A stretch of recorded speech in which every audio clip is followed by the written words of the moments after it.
Okay, I'm going to get started with some introductory remarks and then turn things over to my co-organizer, Zachary Stein, who will then introduce our guest for this evening, Ben Garcia, the Executive Director of the American LGBTQ Museum in New York. So I am Marissa Petru, the director of the Gilbo Center for Public History and assistant professor of history at the University of Louisiana at Lafayette. And I'm so excited to welcome you all to our fourth event in our Queering the Collection speaker series. I'm joining you today from Berlin, Germany, where I had the great pleasure of spending the afternoon at Berlin's Queer Museum, checking out their latest exhibit on the overlapping histories of the queer and disabled communities. And I highly recommend it if you are in the area. And telling queer stories in the museum setting is the topic of our event today. So as I mentioned, we are thrilled to have our guest speaker, Ben Garcia. This series is organized in support of the university's new LGBTQ+ archive. And both of these projects have been generously funded by the American Library Association and the National Endowment for the Humanities. The title of our series was inspired by Emily Jabrinsky's 2013 article, Queering the Catalog, which is now standard reading in museum studies and public history courses. This series of speakers will provide expert insight into archiving materials in queer history and culture and how to apply queer theory to create more inclusive accessioning and cataloging systems, support inclusive research projects, and generally create more equitable experiences at institutions of collection and education. A few reminders, this is a safe space. We put in a lot of support to help make that possible, and we ask you to be your respectful selves. We are going to keep the chat disabled, but feel free to use the Q&A forum to pose questions about the talk at any time. Those questions will be answered during the Q&A portion of the event. In case you have to leave early, this event is being recorded and we will make that available to you on the Gilbo Center's YouTube channel. And now I will turn things over to my co-organizer, Zachary Stein, Head of Special Collections at UL's Dupre Library. Thanks very much. Yeah, as Dr. Petru said, I'm Zach Stein. I'm the Head of Special Collections at Dupre Library. Before I introduce our speaker, I'm just going to give a quick land acknowledgement. We'd like to take a moment to acknowledge that UL Lafayette is on the land of the Atakapa Ishak, and we honor the Atakapa Ishak on the land with gratitude. We would also like to express our gratitude to elders past, present, and future of the dozens of other First Nations in the Louisiana area, including the Chitimacha, Tunica Biloxi, Jeddah Choctaw, Mississippi Band of Choctaw Indians, Coushatta, Appaloosa, and Kajiji Navy Band within Apache. We also honor the enslaved peoples of African descent who worked this land when it was part of the Newtown family's sugar plantation. This acknowledgement was created in consultation with elders and leaders of tribal nations and descendant communities. Okay. And actually, just one last thing. We also, at the end of this event, we have a survey that we would like you to fill out, mainly to get your opinions on like how the event went and what you'd like to see in future events. And that link will be provided. Okay, so our speaker tonight is Ben Garcia. He has worked for 20 years to help museums become places of welcome and belonging for all people. He started as a gallery guide and educator and moved on to exhibition development, and then served in middle and upper management administrative roles before joining the American LGBTQ Museum as executive director. He has presented and published regularly on creating structural equity in museums through transparency, accountability, fair labor practices, and by adding missing voices and perspectives. Prior to joining the American LGBTQ Museum, Mr. Garcia worked in various roles as an educator and administrator at the J. Paul Getty Museum, Skirball Cultural Center, and Hearst Museum of Anthropology. He then served as Deputy Director of the Museum of Us and as Deputy Executive Director and Chief Learning Officer at the Ohio History Connection. He is versed in museum interpretation, operations, and management, and fundraising. Mr. Garcia led initiatives to return indigenous ancestral human remains and belongings in San Diego and Ohio. He serves as a board member at Quality Ohio, working to get the Ohio Fairness Act passed, and as vice president of the Association of Midwest Museums. Without further ado, I turn it over to Ben Garcia. Thank you so much. I really appreciate the opportunity to be here with all of you tonight. Thank you so much, Marisa and Zach, for inviting me. It's really exciting to be able to have a little bit of a conversation about this project that we're developing in New York. So I am going to share a slideshow. Let's get that up going.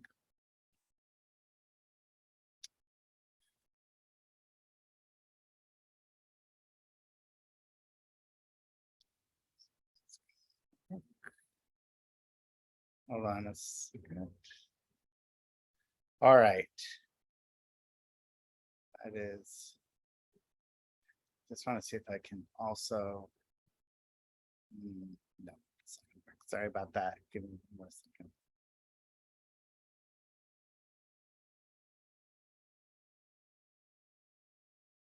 Okay. Well, here we go. Is that showing up for everybody? Excellent.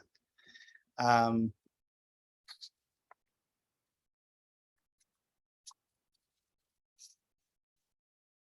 we go. When I was 14, my family moved to a suburb of New York City. I was one of 7 children. We were a temperamental crew and easily distracted, strongly opinionated, and rarely convinced by one another's opinions. No sentence was completed before others stacked theirs onto it. There was always an argument in progress, always someone in the spot you hope to be. Like many closeted queer kids, I was shy and cautious about making friends and did most things on my own. One February morning, I found myself on the platform of the train station, headed into the city on my own for the first time. My destination, a museum. One my mother, who was finishing her undergraduate degree in art history at the local university, had told me about, the Frick Museum, housed in a Fifth Avenue mansion. I made my way from Grand Central Station to the museum, feeling adult and sophisticated in my long black wool coat. Entering the Frick, I saw a face I recognized. Thomas More in a Holbein portrait from my history textbook the year before. I was excited and a little bewildered. It was the first time that I recognized a work of art in a museum. It was the first time I knew something about a painting that I hadn't learned from a label or from an adult. I looked around for someone to share this moment with and realized it was my moment. My body relaxed. I happily breathed in the aroma of wood polish and the dry warmth of a central heating system that was no doubt set too high for the good of these artworks. I felt smart and competent and confident as I moved on and turned the corner into the former dining room. There, on the brown velvet covered walls of the long gallery, I was stopped in my tracks by Bronzino's portrait of a young Italian nobleman. This beautiful, arrogant boy, painted in saturated acidic color, exuded a confident sexuality that took my breath away. I believed if I looked at this picture for too long, everyone around me would realize how I was responding to it. But although I was embarrassed by my attraction to the sitter, I couldn't move on. I spent the better part of my visit walking back and forth in front of him, trying not to draw the attention of others, but needing more time with this painting. Heading home in the gray evening gloom, the saturated colors and the smell of wood paneling stayed with me as the train passed housing developments and rows of small houses, rain splattering on the window. I was headed back to a chaotic home, to 5 more years in the closet. But a bright compartment had opened up inside of me, a place where I could dream of being free and being myself fully. It looked like a museum in New York City. That was when I fell in love with museums, and my professional career has been dedicated to them for the past 22 years, to ensuring they can be places for self-discovery for all members of our communities, places that are universal and individual. Joining the American LGBTQ Museum as executive director last February was a full circle moment, that adolescent dream realized, a chance to work with members of this expansive community and with allies to build a museum from the ground up. A museum that doesn't need to change to be inclusive, one that includes all members of our community from its inception. I think about what this museum might mean to future generations of queer youth coming to New York or finding us online and finding a place where they can be free and fully themselves. At the American LGBTQ Museum, our vision is of a world in which all people work toward and experience the joy of liberation. All people, members of racial and religious minorities, immigrants and refugees, the incarcerated, the impoverished. The late Urvashi Ved, a founding board member of the museum and a lifelong activist for queer equality, envisioned our museum as a school for activists.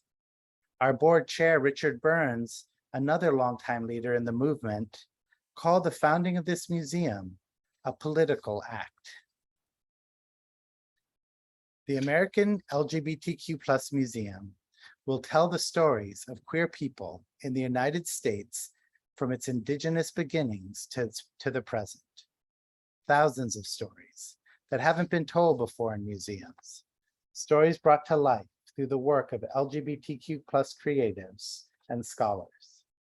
It will be a beacon for people around the country and around the world who haven't yet tasted queer liberation. It will be a space of celebration, connection, and hopefully of deep meaning, a liminal space where the connection to our ancestors will be strong. LGBTQ people have always been part of history, yet because of the stigma and prejudice, their contributions have often been ignored, erased, or denied. Today, same-sex relationships and gender nonconformity are criminalized in about 70 countries.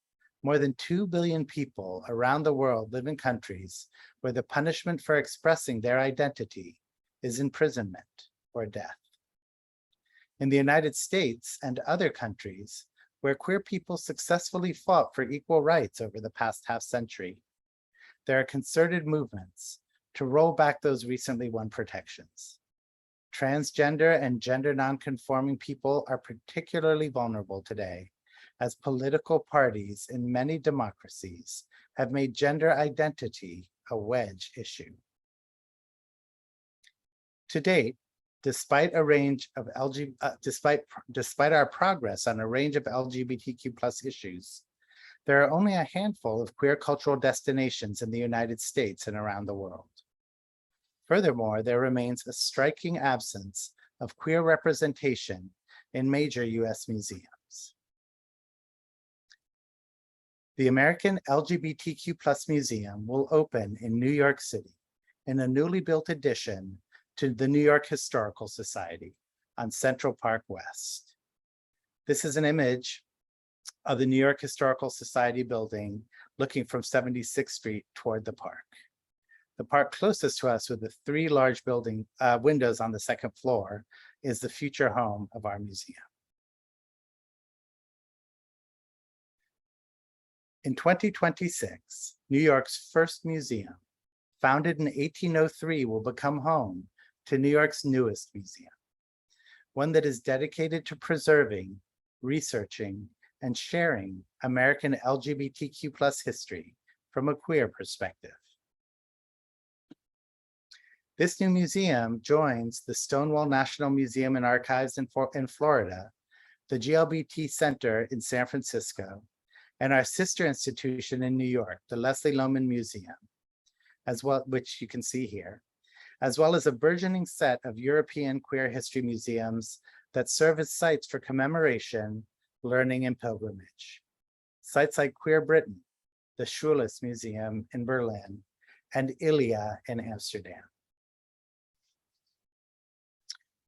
Currently, there are more than 11 million Americans who identify as LGBTQ+. In February 2022, a national Gallup poll found that 21% of US adults under 25 identified as LGBTQ+. Let me say that again. More than 1/5 of adults in the United States under 25 identify as part of these communities. Despite the attempt in some quarters to paint queer identity as a Western phenomenon, the simple fact is that queer people live everywhere and have always lived everywhere.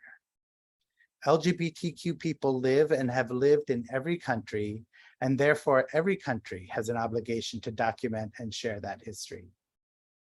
At our groundbreaking last September, a board member, Imara Jones, an activist and the CEO of Translash Media, addressed the gathering and said, "The reason we are here is we believe that in times like these, memory can ground us, and we see the consequence of the erasure of memory.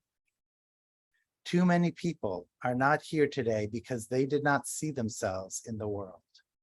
No one told them they had a place. No one told them they had a history. No one told them that they had a memory. Today we are joined in hope because an LGBTQ+ museum done in the right way is an act of restoration, an act of hope for people who have yet to be born, people whose names we shall never know, people who will have the opportunity to thrive because today we are giving them the gift of memory." As a startup, the American LGBTQ+ Museum will not squander the opportunity to re-examine the underlying assumptions of museum best practice. In all areas, governance, collections, operations, content, we're working to queer the museum form and set new possibilities for what museums might become. First and foremost, as I mentioned before, we intend to be part of the movement for LGBTQ+ equality, and not simply a documenter of that movement. This means we'll stand with the Museums Are Not Neutral movement in confronting traditional notions of neutrality and beneficence, and that will generate public value in part by advocating for the lives and dignity of queer people globally and providing crucial and reliable understandings of LGBTQ+ history to support our case. Other marginalized groups have erected museums and monuments to honor their history, educate future generations, and protect their hard-won progress. A new museum dedicated to preserving, researching, and sharing LGBTQ+ history will allow us to tell our evolving stories in our own voices. Our case for this museum is built on data and research. We spoke with leaders of the LGBTQ+ movement, heads of museums and cultural organizations, academic and public historians, and cohorts of queer Americans. We hired a market research firm to conduct a survey of 40,000 LGBTQ+ households across the United States, and we received almost 4,000 surveys back. Here is some of what we learned in the process in the areas of content and community engagement, and of course, collections. I'll start with content. Sexuality and gender are concepts and constructs that have their own histories. These categories emerge and subside in human history and in our global present, at times reduced to behaviors, and at other times understood as identity. social acceptance also waxes and wanes. These concepts are not inextricably linked, and the lived experiences of a person who is transgender can be connected to or wholly different than that of someone who identifies as gay or lesbian. Documenting and exhibiting these distinctions and contexts, as well as educating LGBTQ+ audiences and other members of the public about them, will be a central curatorial concern for the museum. The specific plans for exhibitions, programs, and educational initiatives that we'll co-create with partners for our physical and digital spaces are yet to be determined. But we know that our museum will do 4 things across our platforms. 1, we'll interpret and document the movement for LGBTQ+ equality in the United States, with a particular focus on New York, home of Stonewall and the Gay Liberation Front, ballroom culture, and ACT UP. 2, will serve as a school for activists by documenting the current fight for LGBTQ+ liberation and self-determination in places across the United States and around the world, and will equip a rising generation of activists to take action on behalf of their queer brethren. 3, will celebrate the contributions of LGBTQ+ Americans to all aspects of society, the arts and literature, media, athletics, enterprise, and others. And finally, we'll commemorate and memorialize our queer ancestors, those who died as a result of prejudice and persecution, those who we knew, those who inspire us, and those on whose shoulders we stand. The second area we researched was community engagement. As one member of our board reflected, institutions like our museums are frequently associated with traumas of exclusion, and therefore efforts to be inclusive must be both bold and delicate. All parties involved in our research called for the museum to be intersectional and collaborative in its approach, both in the planning process and in the structure and execution of the museum's goals. Outreach to community groups in neighborhoods across New York City and across the country was urged. Many participants suggested the museum endeavor to flatten hierarchies by engaging community members at all levels, including the creation of community advisory panels and making sure there was participation in the curatorial process. Physical and economic accessibility were paramount for many, and specific requirements of proximity to public transit, free admission, and all gender bathrooms were mentioned frequently in our surveys. Additionally, transparency was encouraged across all museum activities. It will be necessary to partner with professional bodies in the fields of history and museums, archives, and libraries to ensure that the museum is informed by their practices and the latest relevant scholarship in the field. And it will be strategically important to forge partnerships with organizations that focus on the topics specific to individual exhibitions and programs.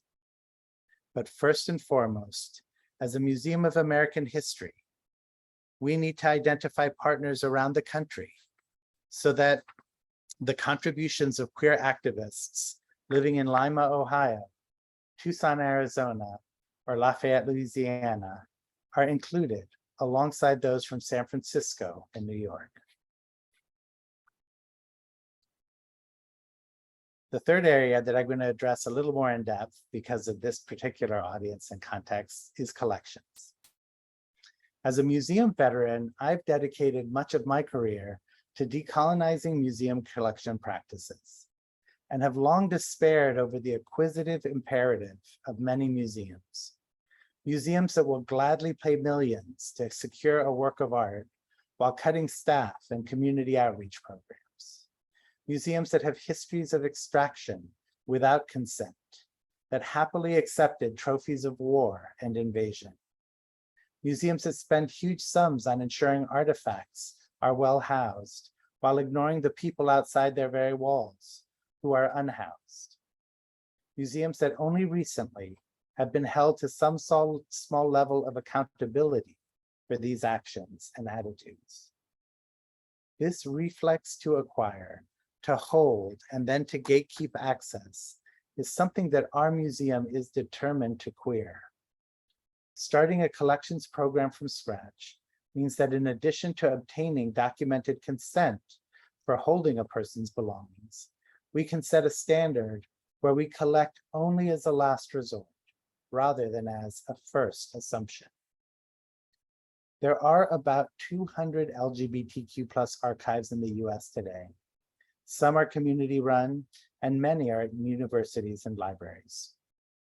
Additionally, many major museums and history organizations now seek to build collections of artifacts related to queer history.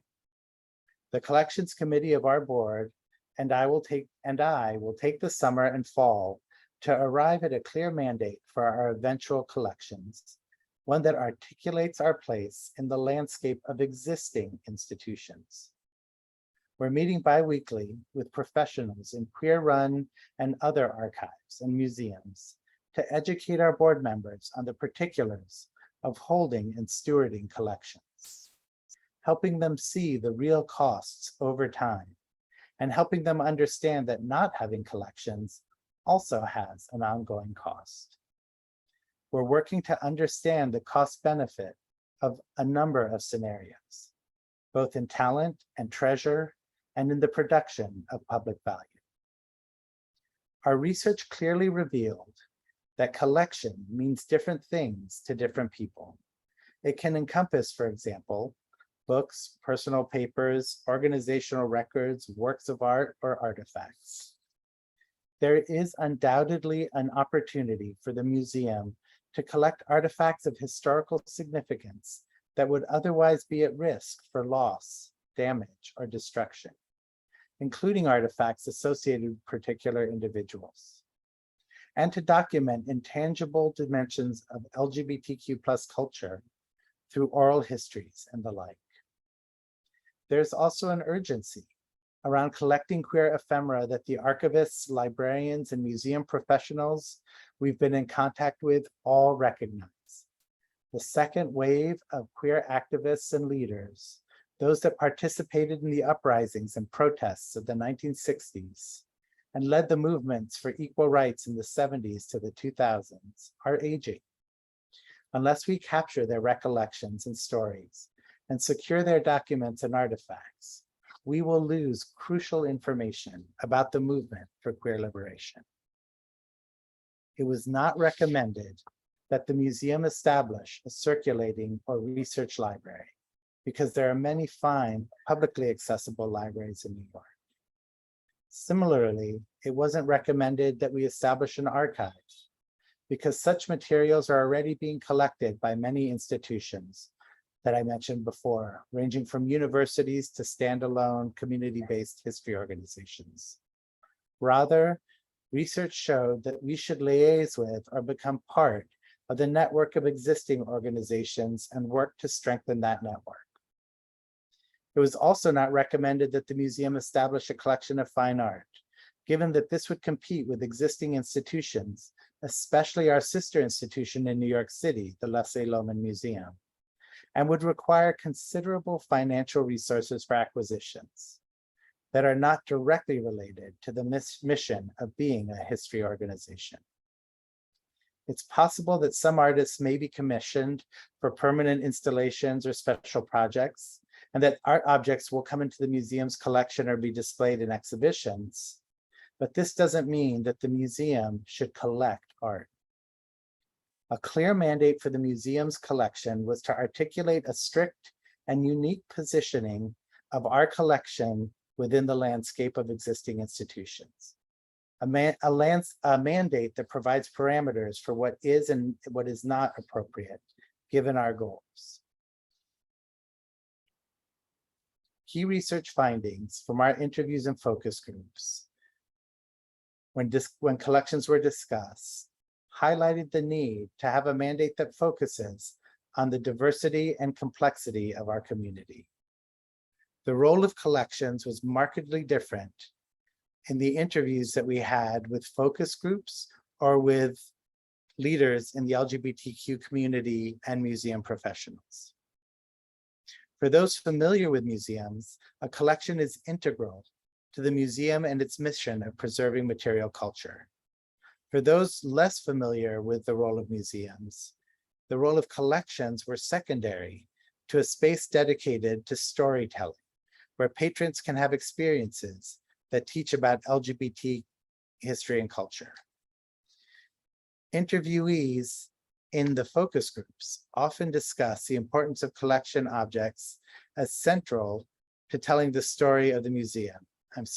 Interviewees in the specialist and expert groups found that.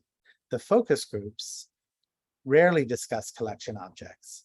When they did discuss objects, most often they discussed oral history as the most important part of the museum. For many respondents, oral history and digital resources were as important or more than physical collections. A quote from one of those focus groups says, "Whatever the modality of the museum is, it needs a collection that has things from all the various communities that make up LGBTQ plus identity, and to let those things speak for themselves. On one hand, we have to answer to the movement, but if there are people who existed before the modern movement, should they be excluded? Sense making is going to evolve past whatever it is now. We have to make room for that ideological shift. So curation has to be diverse. It can't be othering." The survey of thought leaders, those who worked in museums, when asked on a scale of 1 to 10, where 10 was crucial and 1 not important, suggested that a collection rate ranked a 9 out of 10. When asked to share insights into the state of preservation of LGBTQ plus collections and items, there was a distinct divide in responses. About half the respondents believe that there is ample opportunity to build a collection. They noted that many items in ephemera are going to waste or in need of a home, deemed not worthy to other organizations, or they felt that the museum could educate and provide mechanisms for members of the LGBTQ plus communities to value and even offer their collections to the museum. A little more than a third believed that the museum would find more success in collaborating and working with existing partners, including libraries, archives, and other organizations that have a long history and a track record of collecting and caring for collections. Respondents also noted concerns of duplicated efforts, and specifically how this proposed museum would offer something beyond what already exists, and how it can possibly coexist with the current set of museums and archives. Another small group noted that the museum could play a bridging role in creating and ensuring accessibility to existing collections, including through developing collaborative digital platforms. One quote that I would want to bring forward says, "Frankly, I would work with partner libraries and archives to funnel key documents and artifacts to them, rather than build a new museum to collect and care for all this material. The new museum could just be a presenting space for pieces owned by other institutions. The overhead costs will be much, much lower if it does not collect."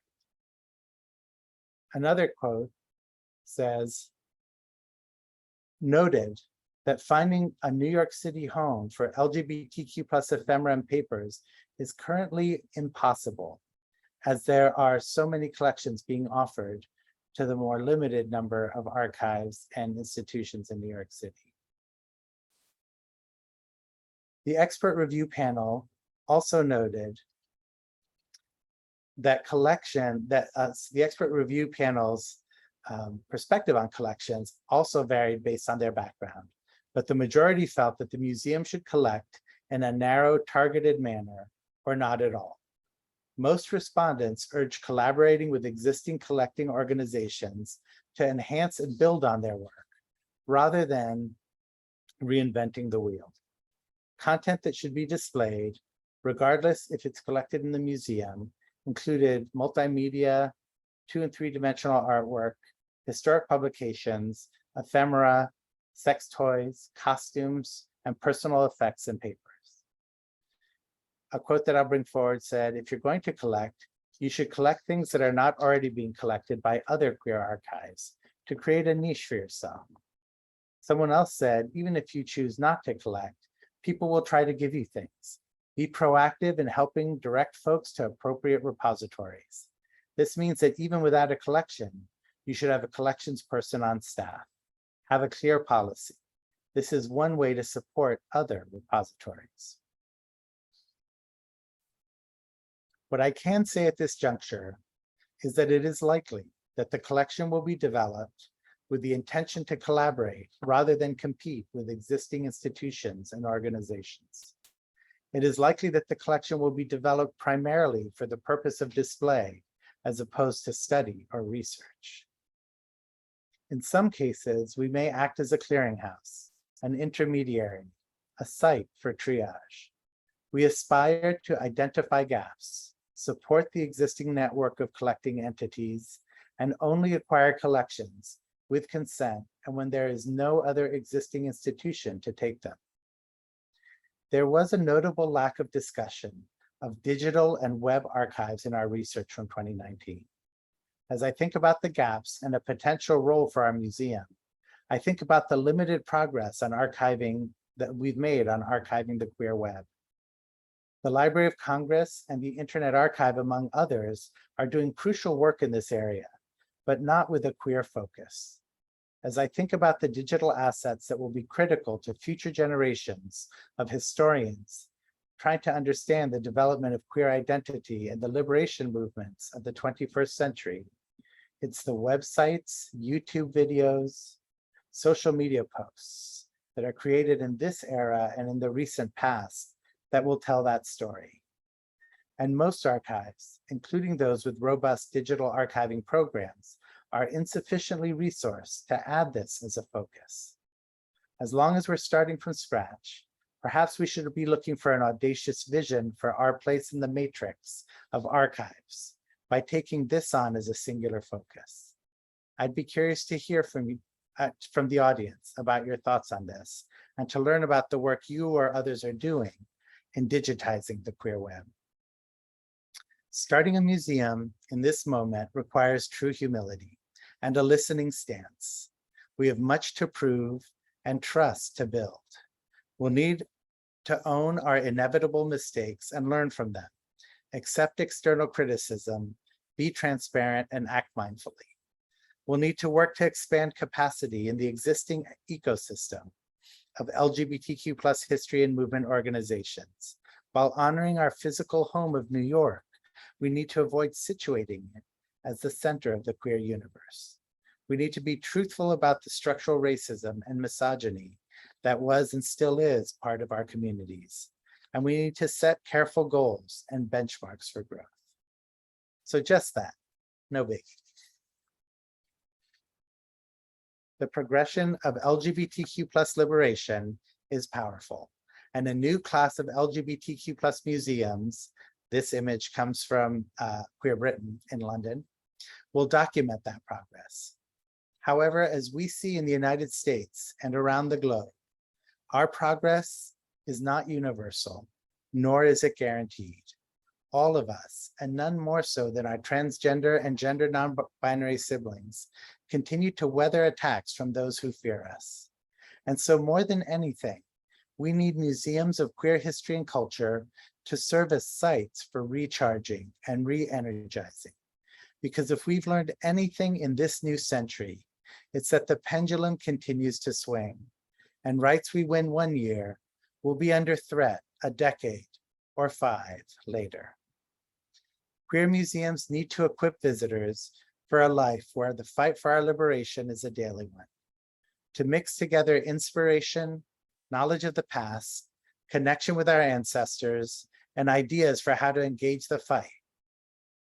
In spaces like the one we're envisioning in New York City, in spaces like those that hopefully exist in or will open in your community, so that we can all benefit from the beauty and power of queer perspectives, queer creativity, queer resilience, and queer magic.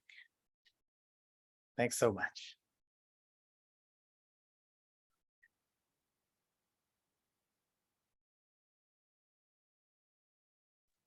Thank you so much for that. That was great. That was huge. It covered so much. Definitely answered some questions I had and raised some more. So now we have about 15 minutes for our Q&A, and I welcome attendees to post their questions in the Q&A forum, and then I will read them aloud to Ben, who will then answer them. And then I will, once the questions are answered, they'll be available for you all to read. So I guess while attendees are collecting their thoughts, I definitely had a lot of questions. We got also, when we posted to the museum collection manager's Facebook page, we got a question specifically raising concerns that you addressed about, what about all the community archives? Is this basically going to erase all of that work? And what about all the work that they have been doing, for decades? Which you've touched on, and it sounds like that came up in the surveys too, and that there's a real balance, right? On the one hand, there are all of these, community archives that have been so important doing this work for decades, addressing also some things that we talked about in preparation for this event, that universities and museums, mainstream museums, have been hostile spaces really for the queer community, right? So yeah, I don't know if you wanted to talk a little bit more about that, about working with queer communities, working with queer archives that have been in existence. And I think something I wanted to know more about is, when you're talking about liaising, what does that mean in terms of labor? I guess one thought I had is, does this mean you're now adding more labor to people already working in queer archives, or does this mean you're hiring the staff who is going to be trained, who can take on this labor? Yeah, I think those are such important questions to think through. I'll sort of start with your last one,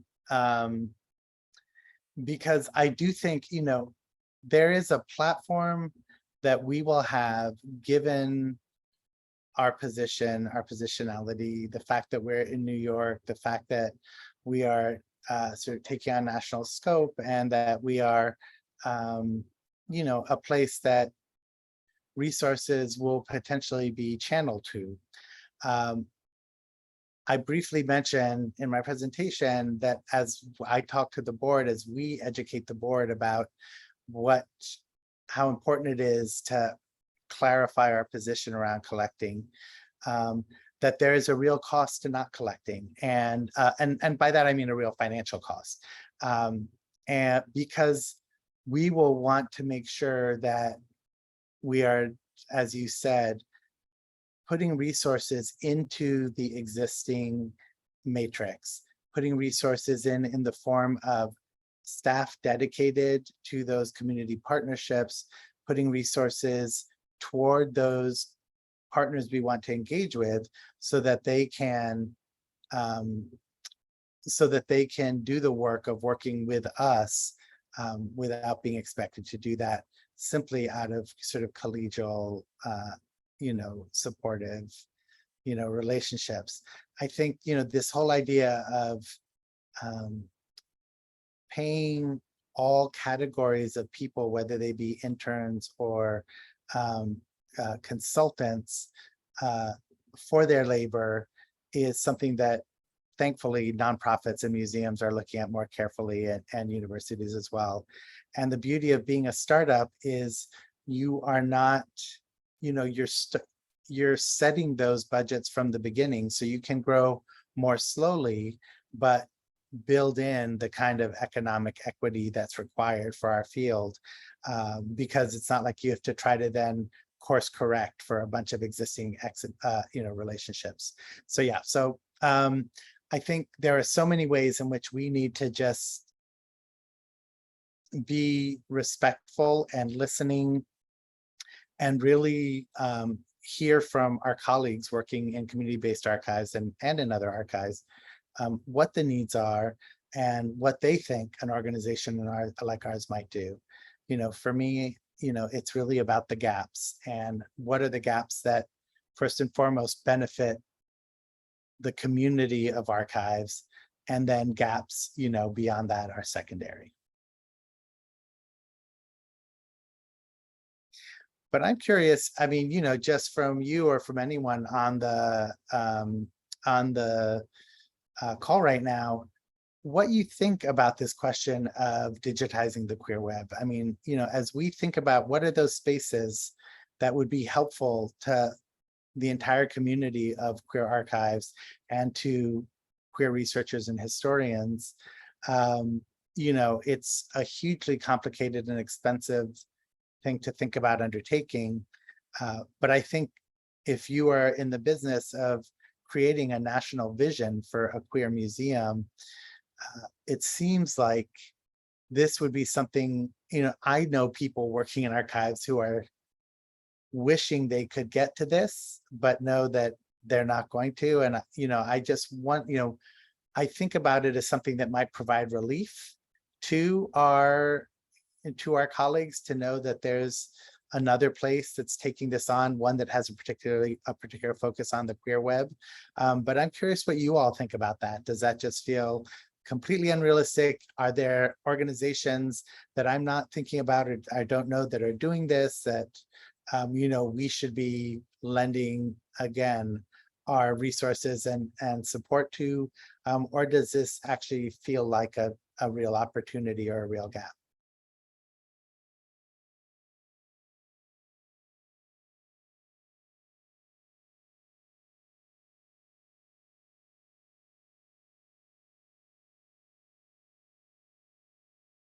Sorry, I was muted.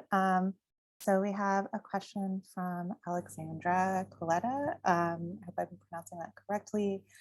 Who says a focus on digitization is so important. And also, if you get a digital preservation plan up and running, it would be a huge help to other institutions. I'm working on one for our digital holdings now. Great. So I don't know, Ben, if you have a follow-up for Alexandra, and then we have a question for you after that. Yeah, I just, I really appreciate hearing that as something that it's just so helpful for me to hear what gets identified as something that's actually useful and actually a need, because I think that's exactly where we want to be jumping in. And the digital preservation piece of this is, as you all know, just enormous. And I think about sort of some of the main digital archives around the country, and what those resources are to just keeping those, just keeping on updating, creating sort of new versions as things degrade. So we absolutely have that in mind. We're lucky to have some people on our board and connected to us that come from fields where there's potentially some support or some help that we could get around this. Some of the big social media companies and the big sort of web platform companies. So, we're hopeful that we could maybe put together a coalition or a project that would, that would maybe provide that as a service to smaller community-based archives that don't have the capacity to get there.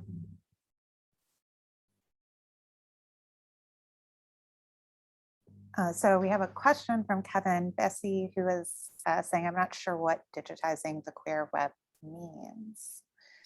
Yeah, that's a good question. I mean, I think that, I mean, if you just sort of think about the ways in which the queer liberation movement, on one hand, has developed, how do we find out about movement actions? How do we activate activists on behalf of causes?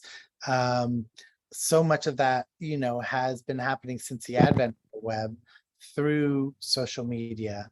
Um, when we think about sort of this idea of influencers early on, who were those queer individuals on YouTube, those YouTubers who were helping a whole generation of emerging queer people find the language to express aspects of their identity.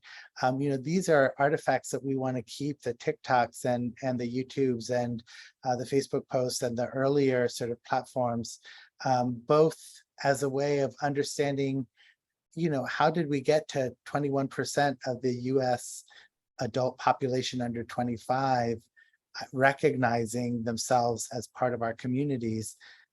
Social media and the access to a community of queer people, through the web is a huge part of that. And if we're not preserving those artifacts for the future, that is a story that will not be able to be told in 50 years or 30 years or 10 years from now. So. Thanks. So yeah, I have a question about that too, and I don't know if this is what Kevin was going for. With what does the digitization part look like? So one concern that Zach and I discussed with our own project, because for collecting oral history is storage space, right? And server space, and there are new conversations taking place about what this means for the environment. Right now, Berlin is having its art biennial, and the focus is on restitution, and that includes that's connecting, what we have done to the planet and the climate crisis into, as part of this larger violent acts of colonialism, right? And so one piece was specifically focusing on the cloud, right? And how the cloud is part of destroying our planet, as we think of it as, oh, this is this great way to store all of this digital data, right? So when you talk about you're interested in, in decolonizing, like how will you think about that when you're thinking about a digital preservation? Yeah, plan? no, I think that's absolutely right. And I think, I mean, understanding that there's this resource that when it is used excessively, like any resource, it becomes a danger to the environment and to, ecosystems, means really prioritizing the kinds of things that the cloud is used for, right? And so, I think we just have to really think about that. There are a lot of things being sort of saved to the cloud that will not have the same sort of meaning or ability to transfer knowledge from one generation to the next into the future. And so, my personal feeling is that the kinds of digital assets that we're talking about, oral histories and video, digitally captured histories, digital artifacts from this time period, I think that those are, those rise to a level of importance that it's worth engaging this resource on behalf of them. And I think it's about what are the offsets and, where do we really need to attack this problem? Is this, as we look just simply within a museum context, what are the things that we are preserving on the cloud that maybe don't need to be preserved for future generations for knowledge transfer or cultural continuity, and what are those things that do? And my argument would be that if something is important for cultural continuity, it is worth using that resource toward it. If something is purely administrative or, about sort of logistical, operational, functions, maybe those are some of the things that we try to take offline.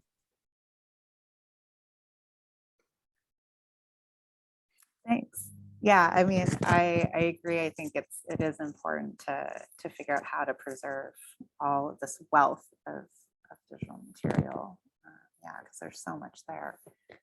Okay, so we have a couple minutes left. If there are any remaining questions from the audience for Ben about museums and, or well, this museum, but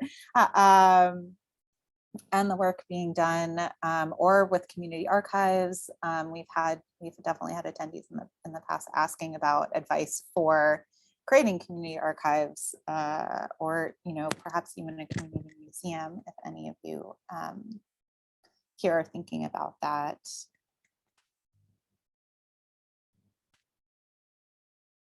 Okay, we have a question from Alexandra. I work at an institution which used to be run by the Army and doesn't have a great relationship with the LGBTQ+ community, and people are understandably wary. I've been trying to build relationships with the community in order to work on an oral history collection initiative, but haven't received much response. Do you have any recommendations for getting word about the initiative out and building trust and bridges? Is there an institution already collecting the Army stories that you might recommend? That is a great question. I don't know which sort of oral history archives have good representation of military histories or histories from people who served. I know that at Columbia University, there's an oral history archive that's pretty diverse and comprehensive. I guess the places that, what I would recommend is sort of two things. One is reach out to me, offline, and I'll connect you to some people running archives who I know have at least some of that within, and there, a couple of them here in New York. In terms of the other piece, there's just no shortcut to trust, to relationship building, and it's relationships that lead to trust. And the actions that you take in the context of relationships. So that just, I think having realistic timelines for projects like the one you're describing is a big piece of this. That said, again, I think if you reach out to me offline, I'm happy to talk about how you might sort of spread the word with some specific resources that I can connect you to. So I think, my email, I don't know, can I pop it into or can we get that? I think so. Into the chat. So, but it's bgarcia at American LGBTQ Museum.org. And I'm happy to sort of follow the conversation up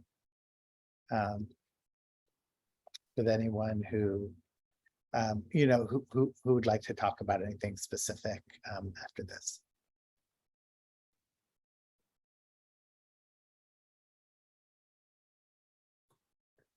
Oh, great. Okay, you got it in there. I was about. Okay. Yeah, I think that just went to host and panelists. So, yeah, there we go. Perfect. Beautiful. Thanks, Zach. Yep. Everyone. Okay, great. So yeah, we have just made our time. So thanks everyone for attending and for all your questions. And you can email any of us, if you have questions about the Acquiring the Collection project, please email Zach or myself. And about the American LGBTQ+ Museum in New York, please email Ben.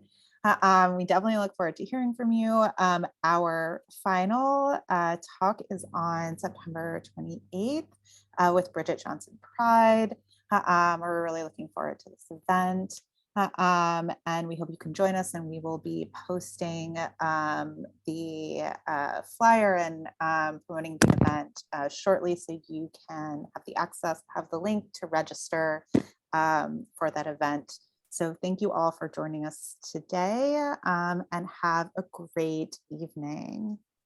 And just a last minute, I posted the link to the survey. Please fill that out, as that will, excuse me, as that will give us a lot of great insight on how this event went and how we can make it even better. So yeah, and also the final event is going to be at 5 o'clock Central.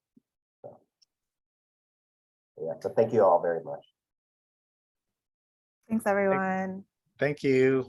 Take care. Take care. Yeah.